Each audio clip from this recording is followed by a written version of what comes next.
The rain came down soft and steady over Portland that October afternoon, tapping against the dark-tinted windows of the funeral chapel parking lot. Elara Voss pulled her black coat tighter around her shoulders, the fabric still damp from walking out of the service. 42 years old, a freelance graphic designer, freshly 2 years out of divorce, she had spent the last hour sitting on a hard padded pew, listening to strangers and distant relatives speak about her mother Margaret. Most of them painted a portrait of a warm, stable matriarch who had built a beautiful, secure family for her 2 children. Elara kept her face neutral through every eulogy, swallowing down the quiet confusion that had lingered between her and her mother for more than a decade. She had flown into town alone. Her 16-year-old daughter Lila had stayed home with a friend, school schedules too tight to miss. Elara's older brother Beckett had stood at the front of the chapel, polished and composed, delivering a smooth speech about their mother's generosity and unshakable devotion to family. He wore an expensive tailored suit, his voice steady, drawing quiet nods and soft sighs from the crowd. To everyone watching, they looked like 2 grieving siblings holding each other up. But Elara knew better. In all the years leading up to Margaret's death, phone calls between mother and daughter had grown short, guarded, full of unspoken tension she had never fully understood. For years she had blamed herself, wondering if she had failed somehow to be the daughter her mother wanted. Guests filtered out from the chapel entrance, hugging one another, murmuring condolences. Black umbrellas popped open all across the wet asphalt. Elara hung back, not eager to work the receiving line. She wanted nothing more than to get back to her townhouse, pour a glass of wine, and process the loss in private. That was when Marin Hale stepped out from beneath a large oak tree and crossed toward her. Marin was their distant maternal cousin, someone Elara only saw at weddings and funerals. 47, sharp, her dark hair pulled back in a no-nonsense pony. She did not move in for a hug or offer standard words of sympathy. She glanced over her shoulder repeatedly, checking that no other family members were paying attention. When she reached Elara, her voice dropped so low it was almost drowned by the patter of rain on paper. "I can't say this out loud around the others," Marin said. Her hands trembled slightly as she pressed a plain cream-colored sealed envelope into Elara's. The paper was the handwriting inside visible as faint shadows through the gold. "Margaret kept this locked away for decades. It was never supposed to see. I found it when I was helping clear out a storage closet earlier." Elara stared down at the envelope resting in her cold. "Is it?" Marin answered quickly, still scanning the crowd. "Written. It lays out things no one in the family wants exposed. About money, about choices that were made long before you and Beckett were adults. I shouldn't even be giving this to you. If Beckett finds out I hid it over, there will..." Elara's throat tightened. She tried it back. Maybe this should go to the state lawyer, or to Beckett, a kin. Marin closed Elara's fingers firmly on the envelope, refusing to take it back. "Beckett already knows partner. That is exactly why it cannot go to him. Read it when you are somewhere alone. Don't open it in front of anyone. Not Lila, not your friends, not any of our relatives. Once you read those pages, nothing about how you remember this family." Before Elara could press more details, Marin turned and hurried away, opening her umbrella and melting into the stream of Jack. Elara stood motionless in the middle of the parking lot. Rain. Guests continued to pass by, some offering gentle smiles. She slipped the envelope deep inside the pocket of her coat, pressing it. The paper crinkled faintly against her chest with every low breath she took. Beckett walked past a few feet away, shaking hands with older aunts and uncles, completely unaware of what happened.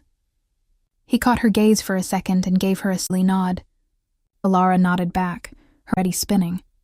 She walked toward her beat-up sedan, boots squelching low puddles. She unlocked the car, into the driver's seat, behind her. The outside world dulled, muffled by closed glass. Rain streaked in thick, winding trails down the windshield. The parking lot lights blurred into soft golden smudges. The air inside smelled of leather. Elara pulled the envelope out of her coat pocket and set it on the steering in front of her. No name written on the outside. No address, just sealed plain paper. She thought back to childhood memories. Comfortable suburban Christmases, family summer trips. The quiet security she had always been grown up with. For 42 years she accepted that narrative. She had grieved the gap between herself and her mother, convinced it was something on her part. Marin in her head. "Will stay the same." Her thumb over the sealed flap. She could tear it open right now, sitting in this damp parking lot. Or she could sit in her glove compartment. It never existed. Keep living with the version of family she had always known. Grief tangled together with sharp cold doubt in her chest. Parted not to know. but curiosity turned too bright to ignore. She broke the seal. She pulled out several stationery. The handwriting achably her mother's. Her fingers shook the first page. The opening lines hit her hard, and she only made it halfway down the sheet before she had to pause. Her breath caught in her throat. What she was reading undermined everything she believed about her family's comfortable past. More pages remained unread beneath her hands. The rain kept pouring against the windshield, and she sat frozen behind the wheel, terrified to keep going. Elara sat in the parked sedan for nearly 20 minutes, rain drumming steadily on the roof, before she found the strength to keep reading. The parking lot had mostly emptied out. Only a handful of cars remained, their taillights faint red smudges through water-streaked glass. She held the aged stationery close to the dashlight, her hands still trembling. Each paragraph chipped away at the warm, safe childhood she had carried for decades. Margaret's handwriting grew shakier toward the bottom of the pages. The letter laid out how a sizable inheritance from Elara's maternal grandfather had arrived when Elara and Beckett were still small children. That money had been meant to be split evenly between the two kids when they reached adulthood. Instead, Margaret had rerouted most of those funds to cover Beckett's college tuition, his first car, and the down payment on his very first house. Margaret had concealed the whole arrangement, filing altered paperwork so no official record would flag the missing assets. She wrote that she had told herself she was protecting family harmony, convinced Beckett needed the support far more than Elara would. Elara leaned back against the headrest, her eyes stinging. She thought about her own early adulthood, scraping by on freelance gigs, taking on high-interest credit card debt just to pay rent. She had struggled for years, never suspecting money that should have been hers had long since been spent on her brother's start in life. The letter did not hold everything. Margaret admitted she had left gaps, afraid to write down every ugly detail. When the final page ended, Elara folded the papers carefully and slipped them back inside the envelope. Her grief had curdled into bitter disorientation. She started the car and drove toward her mother's old suburban house. Relatives would be gathering there after the funeral for a casual reception. She knew she could not avoid Beckett and the rest of the family forever. On the drive, she dialed Ronnie Cruz, her best friend since college. Ronnie worked as a paralegal downtown, grounded and practical, the person Elara always called when everything felt unstable. The phone rang 3 times before she picked. "Hey, how was the funeral?" Ronnie's voice was soft over the... Elara said, keeping her tone flat so anyone nearby could not guess what she had learned. "Something happened. I need to talk, but not over the phone. I will swing by your place tomorrow." Ronnie picked up on the tight restraint in her voice immediately. "Whatever it is, I'm here. Take it slow tonight, okay?" Elara ended the call and pulled into the driveway of Margaret's 2-story suburban. Lights glowed behind her window. Laughter and faint conversation drifted out through the partially open. She took a deep breath, tucked the envelope deep inside her purse, and stepped out into the damp. Beckett spotted her the second she walked. He moved across the living room to greet her, drink in hand, his public grieving mask still firmly. He clapped her gently on the shoulder. "Glad you're over," he said. "A lot of people have been asking about you. This has been so hard for us." Elara forced a neutral smile. Every kind word filtered now, filtered through what she had in the letter. She watched him circulate among aunts and uncles, accepting condolences, talking about the upcoming probe. He mentioned how he planned to handle most paperwork, to spare Elara. It sounded reasonable to everyone listening. To Elara, it sounded like he intended to keep. She managed small for an hour, keeping her purse close. She kept an eye out for Marin, but her cousin was. When she finally tracked Marin down by text, the reply came back short and guarded. Marin wrote that she could not talk in front of the group and warned Elara not to connect. She urged Elara to gather proof before a single word. Stung. Elara had assumed Marin would stand beside her openly. Now she realized Marin was only willing to oppose. No one was going to step forward. Later in the evening, Beckett cornered her in the kitchen while other guests checked the next room. The noise of plates clinking and distant chatter filled the space between them. His tone shifted, but pointed. No longer "I know things were tense between you and last year's," Beckett said. "I hope you find some peace. The estate will be straightforward. I want us to get through this without fighting. It means everything." Elara studied his face. She wanted to ask him about the grandfather's inheritance, about the diverted money letter. Hit the words back. Marin echoed in her mind. She had a handwritten letter. No bank statements, no signed documents. If she blew up the conversation tonight, she would have nothing. "You are right," Elara answered carefully, being civil. Beckett nodded, satisfied. By the time Elara drove back to her motel room that night, exhausted in her bones, she locked the motel door behind her, tossed her purse onto the desk, once more. The will burned in her memory, yet she understood how weak her position really was. The lawyer was personal testimony, not hard legal evidence. Beckett could dismiss it as a dying woman's confused ramblings. Extended family would likely label her bitter and greedy for stirring up trouble after the funeral. The surface politeness holding the family together could no longer. She set the envelope on the nightstand at the edge of the bed. Her phone lit up with a new group family text thread. Beckett had added everyone, posting calm about estate next steps. All replies were warm and cooperative. No one had a storm building underneath. Elara stared at the screen, realizing that battle had already begun, and she was far less prepared than she had first imagined. Elara did not waste time on small talk. She summarized everything that had happened at the funeral, the sealed envelope Marin had handed over, and every critical detail from Margaret's letter. She kept the actual letter tucked deep inside her purse, unwilling to pull it out in public where strangers might glance over. Ronnie listened without interruption, her expression growing more serious as the account unfolded. "When you look at this from a legal standpoint," Ronnie said once Elara finished speaking, "a private handwritten letter carries weight emotionally, but it won't win a probate dispute on its own." Beckett could argue Margaret was unwell, confused in her final months. He could dismiss the whole thing as regret-fueled fantasy. You need tangible records. Bank statements, old trust documents, tax filings, anything concrete. Elara's shoulders sank. That was exactly what she feared. Those papers would be at Mom's house, probably locked away somewhere in the attic or a basement filing cabinet. Getting access is not going to be simple, Ronnie warned. Beckett is acting as co-executive. He can slow you down or even keep you away from those files if he chooses. You should hire your own estate attorney right away. Don't rely on shared counsel for the family. By mid-afternoon, Elara had called and booked an initial consultation with a local estate lawyer. It would eat into her limited freelance savings, an unavoidable financial cost. She sat in her car outside the law office afterward, staring at her phone, weighing her options. She could bury the letter, keep everything in, let the probate roll forward exactly as Beckett planned. Peace would be preserved, at the cost of what had been rightfully hers. Or she could push forward and tear the family apart in the process. The choice weighed heavily. That evening, back at Margaret's house, relatives were still sorting through belongings. Boxes stacked against hallway walls. Beckett moved through the rooms, organizing paperwork, speaking with funeral home representatives over speaking. Elara approached him, steady and she told him she had retained separate legal representation for the. Beckett paused mid-sentence, his smile. Surprise hardened into quiet disapproval. "Why would that? We are siblings. We can sort this out between us. Bringing in separate lawyers just create." "I want to make sure my interests are fully represented," Elara replied, keeping her tone calm and firm. "That is the responsible step." Other family members overheard fragments of their curious glances their way. Word quickly. By dinner time, several aunts pulled Elara aside, gently urging her not to. They spoke of keeping Margaret's memory honored, of not letting money divide the remainder. None of them knew the truth about the decision. To them, she looked unreasonable, stirring up trouble so soon. Marin texted her at night. "You have drawn their eye." Beckett expects something. Be careful. Elara isolated.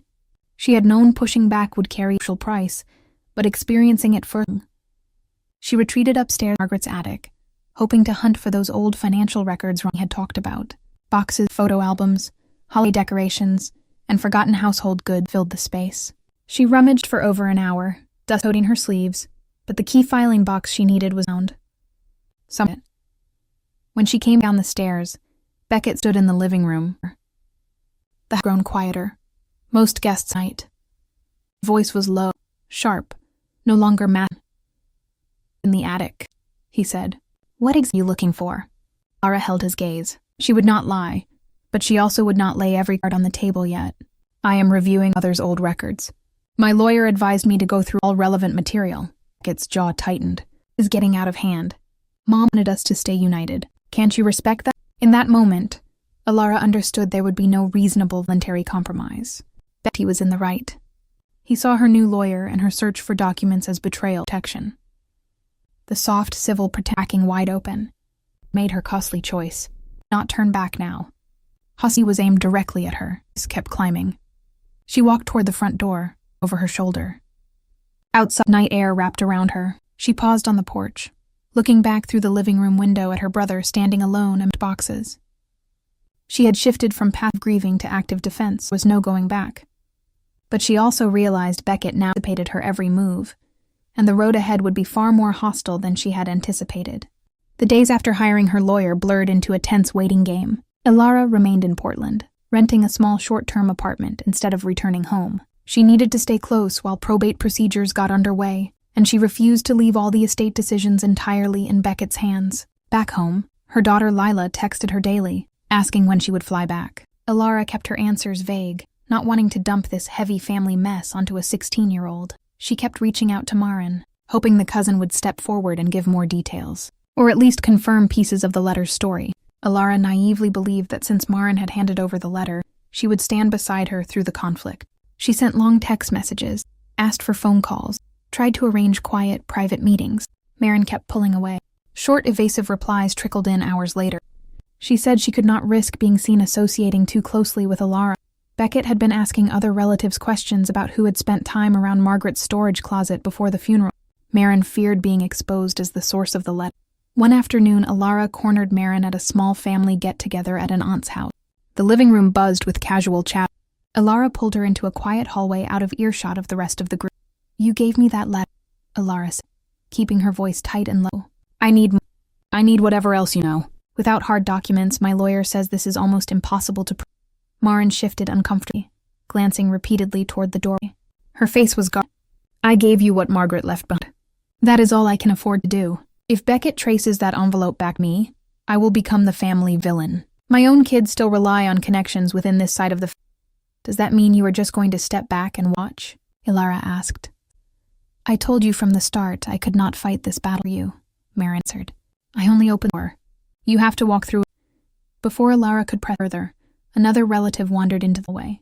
Marin instantly stepped away, putting polite social distance between them, and hurried back to the Elara stood there alone in the narrow hall, a cold sense of betrayal settling in her chest.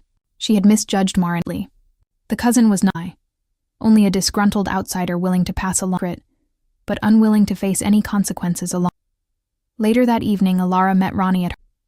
She sank onto the couch and recounted the painful conversation. Ronnie listened, then pointed out a critical flaw Elara had.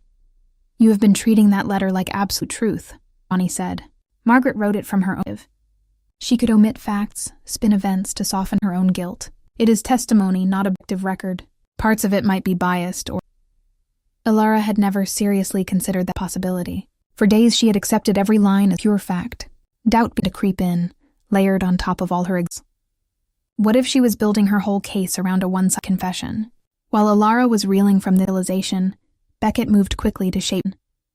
He began sharing carefully edited versions of events in the extended family group chat. He spoke about Elara's unexpected legal moves, framing it as grief-dribility. He hinted that Elara was chasing money, letting old wounds mend. He never mentioned the letter, of course. He didn't existed. But he painted Elara as unreasonable, quarrelsome. Took the bait. Private messages started trickling Elara's phone. Some were gentle pleas for her to back down.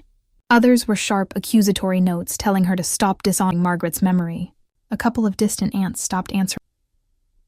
Elara sat on the couch, scrolling through these messages, feeling elated. Her primary source of information was flawed.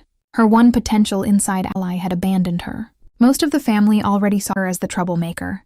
Beckett held the social high ground, and he masterfully. Her lawyer called her the microphone. The attorney confirmed that Beckett had formally submitted initial probate paperwork. Several key old financial records were listed as unable to within the filing. Exactly the files Elara needed to verify. Elara stared out the apartment window at twilight. Rain fell again, and persistent. A funeral. She had marched into this fight thinking she held a secret weapon written envelope.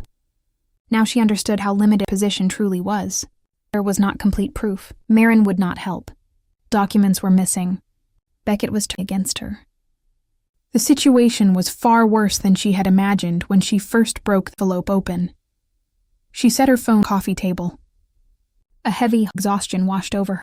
For the first time, she seriously wondered whether she should abandon the whole fight. But if she surrendered, the truth would stay buried forever. Elara slept poorly again. The pull to walk away from everything felt heavier each morning. If she dropped her objections, probate would wrap up quickly. The family would stop whispering about her. She could fly home to Lila and return to her quiet, ordinary life. But the thought of letting decades-old deception stay hidden gnawed at her. She could not shake the feeling that she would carry that compromise for the rest of her life. Her lawyer pushed her to keep searching for physical evidence. Even partial fragments of old bank records could corroborate or contradict Margaret's letter. Beckett had stated under probate filing that those materials could not be located, yet that did not mean they were truly gone. They might be hidden, misfiled, or tucked inside some forgotten box that had not yet been inventoried. Through her attorney, Elara secured formal permission to go through Margaret's house one more time. Beckett was notified of the court-approved access. He sent a cold one-sentence text in reply. No warmth, no argument, only confirmation that she could enter between 10 and 2 that afternoon. Elara suspected he would make certain nothing important remained easy to find. When she arrived at the house, the front door stood unlocked. The rooms echoed empty. Most of the valuable furnishings had already been removed or tagged for estate sale. Sunlight filtered through dusty windows. Beckett was not present. He had chosen to stay away rather than supervise her visit in person. That small mercy let her breathe. She started in the main floor filing cabinets, sorting through stacks of utility bills, insurance paperwork, and old tax returns. Hours slipped by. She found nothing touching the grandfather's inheritance. After lunch, she climbed back up to the dust hung thick in the still air. Cardboard boxes lined every wall. Many had been rummaged through. Lid jar, contents. She worked methodically, opening one container after old holiday decorations, faded photo albums, outdated kitchenware. Halfway through the afternoon, she dragged down a heavy unmarked box tucked deep beneath the rug. It had been overlooked, pushed behind old furniture. Its cardboard sides were yellowed. Inside were stacks of papers, bank statements, trust summaries, investment account printouts from 25 years. Some pages were stained. Elara's. This was the myth. She sat cross-legged on the floor, sorting sheets. Several entries confirmed core parts of the grandfather's inheritance had invested. Large withdrawals had been made in the years right after. Payments went toward Beckett's college and his first down payment, exactly as Elara's hands shook as she held those pages. For the first time, she had tangible proof that the money. But other documents told a harder, messier story that Margaret had omitted from her diary. There were hand-signed change of beneficiary forms. Margaret had not simply been pressured or forced into refunds. She had made those choices voluntarily, repeatedly. Notes scribbled in the margins revealed her own calculations. She worried Elara would build a stable career and never need the money. Margaret had weighed her 2 children's futures and consciously decided it was not a mistake. It was a deliberate, going choice. His chest ached. For years she had clung to a quiet hope that her mother had been trapped, manipulated, maybe even victimized by this. The attic paper erased that comfort. Margaret knew what she was doing. She understood where it was. She had hidden it anyway to preserve the polished image. A few pages further in, something else. A short typed note from Marin's mother, Margaret's sister. It showed Marin's own branch of the family had also been cut out of small legacy since decades earlier. That explained why Marin had the letter exposed. It was not pure justice. Marin carried grievances of her own. Elara's stomach turned. Every person tangled in this story had their own angles. Purely good. Elara took phone photos of every critical document, careful to capture dates, signatures. She did not remove the ears from the house. Removing estate property would give Beckett air in court. She only created lawyer. By the time she climbed down the attic stairs, late afternoon filled the house. Her phone buzzed. Beckett had arrived. He stood in the front hall, slung over his arm. He had not expected anything meaningful. When he saw the dust on her trousers and the smudges across her hands, "You find what you were hunting for?" Voice flat. Did not show him the photos. She would not tip her hand before review everything. "I found some old records. My attorney will go over them." Beckett's jaw tightened. He could tell something had shifted. He did not know exactly what evidence she held, but he stayed away from him. Walked out to her car. She sat behind the wheel, staring at the glowing on her screen. Parts of the letter had been proven true, but the comforting fantasy of her mother as a trapped, remorseful victim was completely shattered. Grief mixed with sharp disillusionment. She had stepped deeper into the crisis. There was no gentle way back. The weight of what Elara had discovered settled heavy over her in the days that followed. She sent all the attic document photos to her lawyer and to Ronnie. Her attorney confirmed the records strengthened her position significantly, yet warned the fight would still be messy. No clean, satisfying resolution was guaranteed. Ronnie read through every picture and called Elara late one evening, her tone somber. "You now have proof money was diverted," Ronnie said. "But Margaret made those choices of her own free will. Family court and probate do not always right old wrongs. And the social cost to you is only going to get worse." Elara already felt that cost closing in. Word spread among relatives that she had unearthed old paperwork in the attic. No one knew exactly what the files contained, but gossip swirled. More messages flooded her inbox. Some relatives called her obsessive. Others told her she should let the past rest. Even distant cousins she had barely spoken to over the years weighed in. Her 16-year-old daughter Lila kept texting, growing frustrated by Elara's extended stay in Portland. Lila missed her mother and grew confused by the odd, tense family messages that occasionally slipped onto social media. Elara could no longer keep the chaos entirely hidden. She took a long video call with her daughter one night, sitting alone in her short-term rental apartment. Rain streaked down the window behind her. "I don't understand why you cannot just come home," Lila said, her voice tight with teen frustration. "Everyone is talking about our family online. People are saying you are fighting over me." Elara's chest ached. She tried to explain fragments of the inheritance story without dumping every ugly detail onto Lila. She spoke about unfair choices made long ago, about truth and accountability. Lila listened quietly, but Elara could see the worry in her daughter's eyes through the screen. Hiding the conflict was no longer possible, and protecting Lila from the family fallout was growing harder by the Elara reached out to Marin one final. She shared a small hint of what the attic documents had hoping Marin might finally step forward and give a formal witness. Marin's reply came hours later, cold and final. She would not testify. She wouldn't. She wanted no further part of it. Marin wrote that she had gotten her small revenge by passing over, and now she intended to walk away to shield her own children from family battle. That was the last message Elara ever received from her. The last faint outside ally vanished. Alone in her apartment, Elara, not only for her Margaret, but for the gentle, comforting memory of her mother that she had carried for 40. The woman, the complicated yet well-meaning parent she had tried so hard, had never truly. Margaret had knowingly stacked the deck against her own daughter fades, all to preserve a polished public family image. Sorrow tanked with anger, and Elara cried late into the night, exhausted by grief. Meanwhile, Beckett grew increasingly. He believed Elara had nothing more than old meanings. He spoke freely of relatives, painting Elara as a woman unraveled. He acted as if the estate was already in control, making casual plans for selling Margaret's house and dividing up house.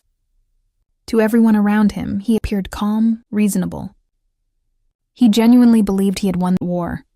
He could not imagine Elara building a series against him. Elara spent many long hours alone. If she backed down now, the noise would fade. Lila would stop seeing family drama. The endless, cruel messages would stop arriving. She could fly home, close this chapter, and try to forget Ed learned. But every time she considered letting it go, she thought of her younger self, scraping through unstable adulthood, never suspecting assets meant for her had long been. To surrender meant validating them. It meant letting Beckett keep the benefits of choices. Quiet evening, Elara spread copies of the attic records on the table. The overhead lamp cast sharp shadows over the scanned printouts. Thought of her daughter, of what kind of exam to set. Not an exam of endless rage, but of refusing to accept unfair secrets just to keep the peace. Nearly every external ally had fallen away. Marin was gone. Most of them stood against her. Even her lawyer warned her the outcome remained uncertain. But something Elara hardened. She would not bury the truth simply to keep the family intact. She picked up her phone and typed attorney. "Tell me what steps." Outside the apartment window, Portland's rain kept falling. The same rain that had soaked the funeral chapel parking lot months before. Elara had lost all outside support, but her resolve had solidified. She would keep fighting, even if mostly alone. Mediation was scheduled 2 weeks later, held in a sterile downtown conference room with neutral gray walls and faint fluorescent overhead lighting. Elara arrived early, carrying a thick binder filled with scanned attic documents, printed excerpts from Margaret's handwritten letter, and notes compiled by her lawyer. Her hands were cold. Ronnie came along for moral support, sitting quietly beside her, not participating in formal discussions. Beckett showed up minutes before the start, sharp-suited and composed, accompanied by the family's original shared estate attorney. From the moment everyone sat down across the long wooden table, Beckett's strategy was clear. He dismissed Margaret's letter as the ramblings of an aging woman gripped by late-life regret. He acknowledged the old withdrawal records existed, but offered a gentle-sounding explanation. He claimed the money had been gifts, freely given by their mother, not inheritance that belonged to both siblings. In his telling, Margaret had full authority to spend assets however she wished. Nothing had been stolen or hidden. The mediator, a calm, middle-aged woman, guided them through point after point. Elara's lawyer laid out the grandfather's original trust terms. The documents explicitly stated funds were to be divided equally between Elara and Beckett once they reached adulthood. Beckett's attorney pushed back, arguing Margaret had exercised spousal discretionary power to reallocate the money. Back-and-forth arguments circled for hours. Elara sat listening, stunned by how easily Beckett reframed decades of deception as ordinary maternal generosity. He never raised his voice. He never looked angry. He projected the weary patience of a man forced to defend himself against his sister's unreasonable grievance. At several moments he turned toward Elara directly, his tone soft, almost pleading. "I hate that it has come to this," Beckett said. "Mom loved us. Why can't we honor her memory and settle this amicably?" Elara felt the weight of every unspoken memory pressing down. She thought of her early 20s, scraping by on low-paying freelance jobs, drowning in credit cards. Unaware funds meant for her had long paid for his house and education. She thought of Margaret, of the cold marginal notes in the attic files, where her mother had calculated that Elara would not need. For a second she almost yielded, tempted to end the exhausting fight just to escape room, but she held her. When they broke for lunch, Beckett pulled Elara aside in the hallway, away from the lawyers and the hum of office building air conditioning droned in the background. His polite public mask slipped. "You are destroying our family over old paperwork," he said, voice low. "Even if you win some small financial settlement use, every relative will see you as the one who tore everything." "That family was already," Elara replied quietly, "built on secrets I was never supposed to." Lunch gave Elara a moment. Ronnie sat with her on a concrete bench outside the building, autumn wind cutting through. "He is leaning hard on some pressure," warned. "That is his weapon. The facts are aside, but public sympathy still." When they returned to the conference room, the mediator presented a tentative compromise proposal. Beckett would pay Elara a full sum, far less than the full amount outlined. In exchange, Elara would sign a full release, waiving all further claims at the estate. The house and remaining assets would pass largely according to Margaret. Elara studied the numbers sheet. Financially, it was incomplete justice. She would not recover everything that had been diverted. But going to full probate court carried real risk. A judge might side with Margaret's discretionary spending. Trials would drag on for months, burning through more of her savings, and subject Lila to even more. That night, Elara returned to her apartment. She spread the mediation offer across the room table. She told Lila. She did not go deep into fine print, but she laid out the trade-offs. Fighting all or nothing would mean prolonged chaos. Accepting the settlement meant preparation, but never full restoration. Lila was quiet. "I just want you to stop hurting," her daughter said. "I don't need revenge. I just don't want you ruining years of your life." Those words settled heavy in Elara's mind. Won the truth. She had proven deception. Absolute financial victory might not be worth. The next morning, Elara's lawyer formal notice. She would accept settlement. Received word. He sent her one short text. "I hoped." There was no apology, only resentment. Word of the settlement rippled through the extended family. Most relatives never learned the full story of grandfather's trust. To them, it simply looked like Elara had fought and extorted from the estate. Many continued to view greedy and difficult. No family reconciliation followed. There would be no warm holiday gatherings, sibling bond. The truth existed, family. A week later, Elara packed her bags. She was flying home. Before leaving Portland, she drove past the funeral chapel parking lot, where this whole ordeal had begun. The October rain. Thought back to that afternoon, when Marin had pressed this into her palm. She had set out searching for answers she had gotten, not brought peace. She pulled Margaret's original out of her purse. She would keep the scanned digital copies for her own records, for Lila to read one day when she was older. The physical paper, brittle and aged, she placed inside a fire-safe box. She kept important things.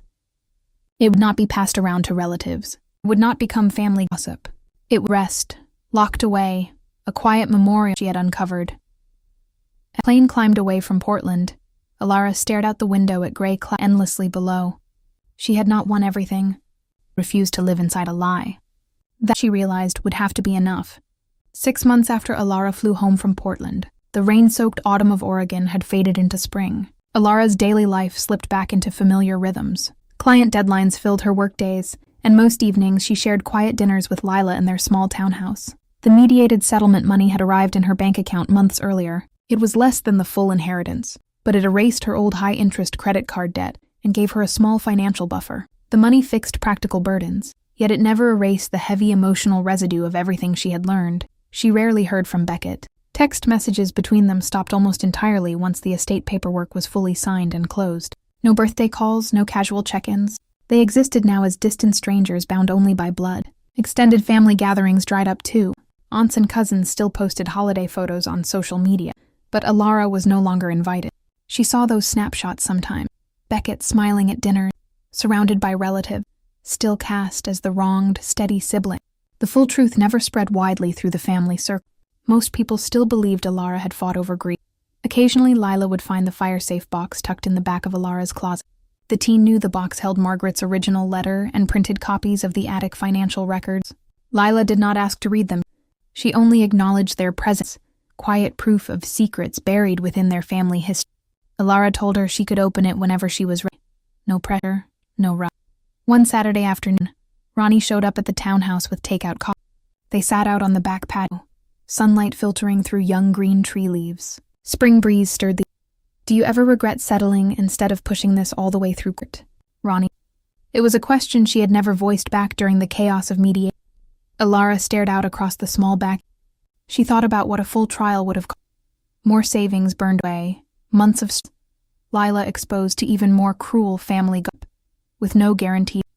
Some days, Elara answered on, "I wish I could have forced everyone to hear every ugly deal. But winning in court would not have changed how most of them see me." Beckett would still tell his version of the story. The family myth would survive. She had learned a hard... Evidence could uncover truth, but it could not force people to... Many relatives preferred the comforting fiction over messy... Later, an unexpected email landed in Elara's... It came from Marin, short, carefully worded.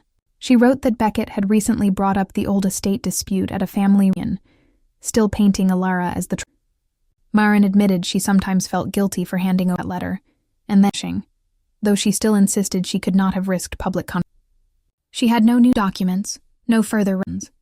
She only wanted to say she hoped Elara was dead. Elara sat with that email for 2 full days before. She didn't doubt. She did not reopen wounds. She simply thanked Marin for reaching out, said she was moving forward, and closed the... She had no desire to rebuild any kind of bond with the cousin who had lit the fuse and then run from... As spring turned summer, Elara started reorganizing old family... She pulled out faded snapshots of childhood, summer camping trips, croonings, Margaret smiling beside young Elara. For a long time these images stung. Every happy memory felt tainted by the knowledge of hidden deception. Slowly, she began to separate the memories from the secrets. She could acknowledge the real joy of those moments, without pretending her mother had been... One evening, Lila wandered into the living room while Elara... The girl picked one old print, 10-year-old Elara and 12-year-old Beckett, grinning beside their mother on chin. "Her happy?" Lila asked softly, or hesitated. "I think it was in pieces. But she built so much of her life around appearances. She chose the family she wanted to see, over the family." That same night, Elara dreamed of the funeral chat again. Rain poured down, umbrellas popped open all around her. Marin stepped forward holding the envelope. This time in the dream, shook her head. She refused to take it. She walked back to her car and drove away with Ruth. When she woke up, she understood she was a version. Even with all the pain and loneliness it had brought, knowing had been... Late in July, Elara took Lila on a trip. They drove far away from Portland, away from the old ghosts. No family options hung over them. They hiked trails, ate cheap diner food, and talked about school, art, and plans for the future.